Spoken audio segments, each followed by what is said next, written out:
This is Mark and Charity's Coffee Podcast.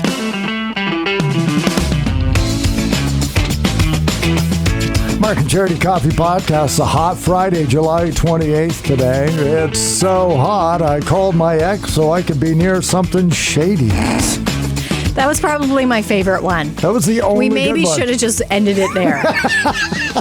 We did hot dad, not hot dad, but dad jokes, summer dad jokes, heading into the workday. And they were pretty funny. The pig one I liked too. I'm baking. What happens to a pig after it on a hot summer day? I'm baking. So there were some good ones, but that was my favorite. Something shady. That did make me laugh. And I think we used the same site because there was quite a few that overlapped. There really are only so many. Yeah. 40 degrees Celsius it's going to feel like today. So by the time you're catching up with this podcast, if it's tonight, you went through it and it's still going to be hot overnight. In fact, by the time you hear this, maybe a thunderstorm. But that's when you get the hot and the humidity around the Great Lakes. They come out of nowhere, the thunderstorms. So just be aware of that. Well, and I kind of hope we do. We had one a storm. There was all that rain yesterday morning, and it was so good. As we joked, it was so nice. Like the plants, you could just you could see it. They were being drenched, and it's so good. Yep. So one of the other things we had on the show this morning were they're not really tips, but what do you do to cool off when it gets this hot? Yeah. And surveys were done, and some of the stuff. Okay, because I told the story that my wife and I, the summer we got married in 1987, it was so hot. We were living in Brantford. How hot was it? And we lived in a fourplex, and we probably had the largest of the four, which was more like a semi-detached within the four. So we had 3 floors, and so the upstairs was just unbearable, and we didn't have central air. It was unbearable. So we had 2 blow-up mattresses, not like today where you can get the really cool queen-size ones that are really thick. Yeah. Right? No, so these would have been like things you float in a pool in, probably, that we would have taken camping. Well, this was 40 years ago. Yeah. And we moved down to the basement, which was just a concrete floor. We had nothing because we were getting married, but a chest freezer and a used washer and dryer. We used the chest freezer almost like a headboard, and then every few minutes or so, I would take our pillows and put them in the freezer. And this is in the basement where it's supposed to be cooler. Still, and it was hot. Cooler, but it would still be warm. Yeah. Unbearable. And then, that would feel so good. And I think we just about get ready to fall asleep, and that's too hot again. We slept that way for 3 nights. Or tried to sleep, and I was doing radio at that time. I don't think I was doing mornings, so some nights I wouldn't get home till 11 o'clock if I was doing the evening shift or something. And oh my gosh, and then lying on the floor but lying on the floor was one of the things that people said that they do. And so they offered some of the crazy things from sleeping naked we all get, or sleeping on top of the blankets. Which is hard because I like to be cocooned. Yeah. I like my weighted blanket, even in the summer. Oh, I just like having... Do you have a weighted blanket for the summer? Oh, yeah. No, it stays out year round. Oh, my That's why we have the ceiling fan going and the air on all the time. Yeah. But... yeah, I do. As a kid, I remember sleeping in my underwear and on top of the covers on those really hot nights. This was pre-central air. Yeah. And I don't know how we did it. It just wasn't as hot, I guess. Maybe. Because I remember those summer nights of laying on top of the covers and just dying. And just being like waiting at you, because my bed was under the window too. So you were just praying for any sort of breeze to come through and get the air moving. Yeah. So I remember that. So some people say they would walk around. So for sleeping, here's some of the stuff they did. Some people said they would actually wear a wet T-shirt to bed. Yeah, I don't understand that. That's gross. No. That would drive me crazy. I wouldn't like it. Or they, they wash their hair and barely dry it so that it's still kind of wet, and then just walk around the house. I don't do that to be cool. Sometimes that just happens. Well, sure. But, this notion of... But to do it on purpose. Yeah, it's going to dunk your head and then walk around. Yeah, no. Some of them spritz their duvet with water. Mm-mm. See, it's just wet. Yeah, it's not like it's cool. I don't think so, yeah. You're laying in a damp... no thanks. And then there's a dog or something nearby. Yeah, mold. All I can think of is, no, that's not healthy. And then the old ice bucket in front of a fan, so that the fan isn't just blowing the air, it's now blowing the cold from the ice into the room. Well, and I was really hoping someone would text in because you asked if that was just a myth.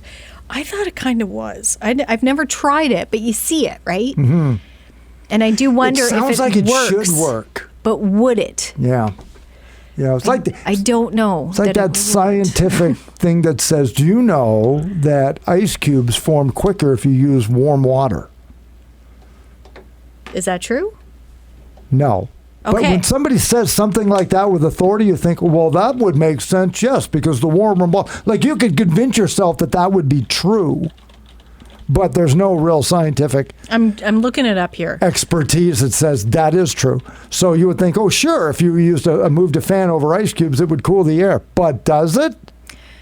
According to Google, placing a bucket of ice in front of a fan as a homemade AC unit is just as effective. There it is. As the air passes over the ice, it will be chilled and will circulate refreshingly cold air around the room. There it is. So that works. If it's on Google, it's got to be true. I read it on the internet. It has to be right. And then someone put it to the test. Blah, blah, blah. Where are the results? Okay, I don't care why you're doing it. Don't care the science. Just tell me if it worked or not. Had to have worked. So I tried a bigger, more powerful. The cool air it created was about 10 degrees Fahrenheit cooler than the room. Oh, that would work. Oh, my gosh, that would work for me. Yeah. I'd take that, drop 10 degrees Celsius. I think you can see from my simple test that I was able to create a nice ice stream of cool air. I got the best results with a more powerful fan and ice cubes. And you don't need the whole house. Just where are you sitting? Yeah, just put it in front of you. Yeah, so just do the room you're in. Exactly. Yeah, I'm all for that. Okay. See? We got this. All right. I might have to try it this. myself now. Not because I dispute it, but just if it works. Absolutely. Why not be a fun little experiment with the Yeah, kids? so what would you do? Would you hang a bucket of ice from your ceiling fan? This is getting out of control. Well, he tried it with laundry baskets, but I would think that would be messy. So I probably would just try a bucket put it on a table maybe in the living room and the fan behind and see if we can get... Okay. Wouldn't have to be elaborate to begin with. No. Because you just want to try it, right? And then... And hey, if it dropped to 2-3 degrees even, that would make a big difference. They talked about taking a huge gulp of ice water before you go to bed, too. As you pointed out, though, that would make me pee. No, I got to get up twice through the night now. Mm-hmm. Cool showers right before bed, and then several cool showers throughout the day. No difference than jumping in a pool, so that would make sense, although it would get annoying to keep getting dressed all the time. What else? Just stuff like that. Anyway, for me... Trampoline and the hose. See, I brought up that one. I and love my kids that. have done this where they've sprayed each other on the trampoline, but because now I got to get a sprinkler. If you have a sprinkler, put it under the trampoline. There's your adult splash pad, too. Oh, my because gosh. you can sit on the splash pad. You could lay on the splash pad and just have the sprinkler run underneath you. But that'd be a lot of fun for the kids, too. That's so smart. Yeah. That's so good. Yeah. I'm a big fan, believe it or not, I know you'd never believe this, of fruit in the summer when it gets hot. I am kind of surprised by that. The watermelons, the peaches. That's borderline healthy, Mark. I know, but only when it's hot. And then I'll wash it down with some pepperettes.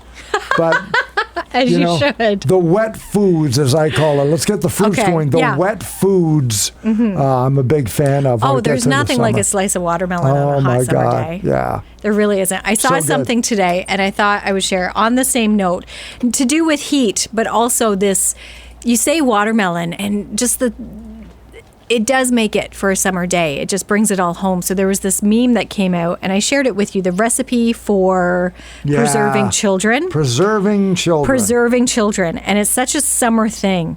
It says 1 large grassy field, 6 children, and 3 small dogs, which I thought you would like too. Yeah, I love that. And then it goes through saying flowers, narrow strip of brook with pebbles, hot sun, deep blue sky. And then you mix it all together, continuously stirring it up with the dogs and with the kids in the field. Sprinkle it with flowers, pour the brook gently over the pebbles, cover all with deep blue sky, and bake in the hot sun. When the kids are well browned, they may be removed.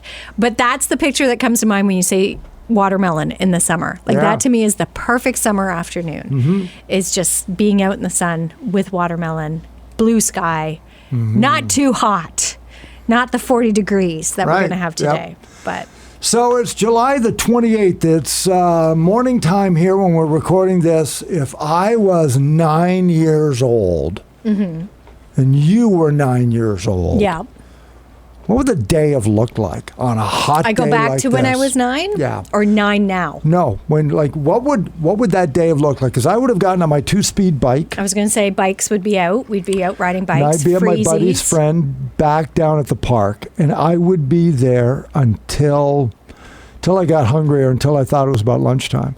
And then because I'm a puzzle guy by nature, I know it started when I was a kid. Nobody carried a watch. We were chill. This was like 1972, 73 when I was 10. So I'd pedal home, the park was at the end of the street on Hillcrest. Yeah. And I would come home for lunch. And my dad wouldn't come home for lunch, so I could just drop my bike in the driveway without fear anybody was going to run it over or block it. Go inside, and I would guess what time it was. That's the puzzle thing. I would go home, and I'm going to guess it's 20 to 1. Then I'd get there, and it'd be like 5 after 12. Oh, bummer. It goes stay longer.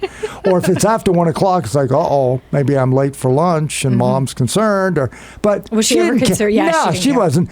Sometimes I come home, there'd be a note that she went out for lunch with somebody, and it's like, oh, Mom went out. Or where's my lunch? She's out in the backyard gardening. Like, why does my mother have a life above and beyond my own needs when you're 10, right? Yeah. Never occurs to you. Oh, no, she's supposed to be here. Yeah. But my mom worked, so quite often we were home by ourselves. Okay. And we weren't the only ones. There were about 2 or 3 families in hordes, and mornings were kind of a free-for-all. Quite often we wouldn't leave the house in the morning. It would be after lunch. So we would grab a bite to eat.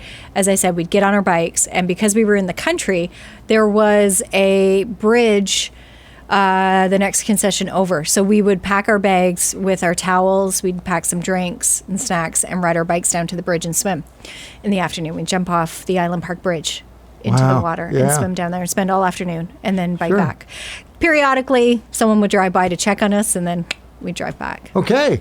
But just to check because people were around sure. Yeah. being in the country and our neighbors, they knew who we were because we couldn't get away with anything. They'd be like, oh yeah, that's so-and-so's kid, or someone would come by in a tractor and be like, you guys good? Okay. And keep going. And so that's how we spent our afternoons. That's a hot summer day when you're That'd be a hot summer day. We would drive. Yeah, we would ride down to the bridge and swim. So kids, I hope you're enjoying it because they are magic days. They really are. You really don't appreciate it when it's happening. But I look back now and it's funny when I tell my kids what we did because they're like, really? Yeah. But it was the same with my parents. My dad used to swim in Horde Station. He talks about, because at that time too, the railroad, the train would still come through Hordes to the feed mill, and they would sit on the bridge and wait for the train and then essentially play chicken with it and then jump into the water. I'm like, are you kidding me? He's like, don't ever do that. Don't I'm like, dare. of course not. Yeah. But you guys are crazy. And to swim there, blah. And so it's just kind of, those stories are wonderful. I know, because all that stories. stuff gets romanticized when we get older, but it's true. It's so good. And I know you got so good. splash pads and all that stuff, but kids, get out there and enjoy it, because Find your adventures. Next week is going to be August. I know, Tuesday is August. halfway through the summer. And then, there's going to be that little draw that's like, oh, school's not so bad. Nathan did say to me the other day, he's like, Mom, summer's going so slow. I'm like, are you friggin' kidding me? You nuts? It is not. It is flying by. He said, when do we go back? So he was doing it already. If you remember from yesterday's podcast, and if you didn't, you should listen to it. We had Valerie Miracle on from the National Indigenous Games. She's a gold medal winner in the U14 girls basketball. From here in the Quinte area. Under 14 years of age, so she's in grade 8.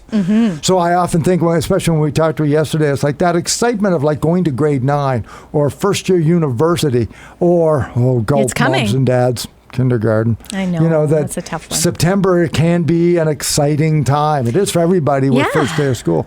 New beginnings, fresh start. You got to enjoy these hot summer days while you got them. You really do. And we're heading into fair season. Yeah. The fairs are starting to crop up. Campbellford's is coming up, Sterling.